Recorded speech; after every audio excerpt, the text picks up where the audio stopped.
In this video, I'm going to teach you how to fix Samsung black screen problem. It's a very easy process, so make sure to follow along. In this video, I'm going to be talking about various solutions to help you address issues with your Samsung phone. This will work for any model.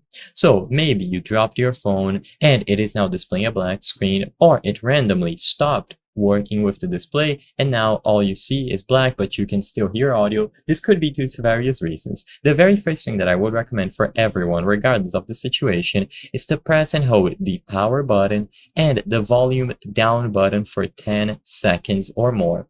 By pressing and holding these buttons for 10 seconds or more, you will perform a force restart. So essentially, the phone is going to forcefully restart itself, and oftentimes this can help fix temporary problems, including a black screen. So you will see the Samsung logo on screen and you will boot normally into your device. Sometimes you might be taken into recovery mode, and all that you have to do in there is highlight the options using the volume up and volume down button and select the option to boot normally.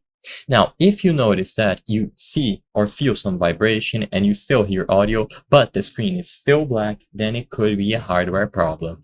This is going to happen if you dropped your phone or maybe you moved it too much.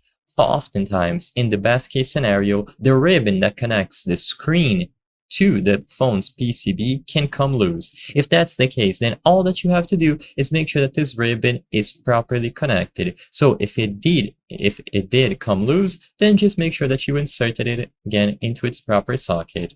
You can purchase replacements as well. However, if the screen itself is cracked, maybe after a drop, or maybe it just stopped working, then in that case, sadly, you will have to get a replacement screen.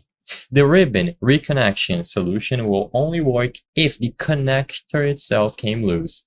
If it was already connected but you notice that the screen is still not working, then most likely it is dead and you will have to replace it altogether. I hope I was able to help you on how to fix Samsung black screen problem. If this video helped you, please be sure to leave a like and subscribe for more very easy tips. Thank you for watching.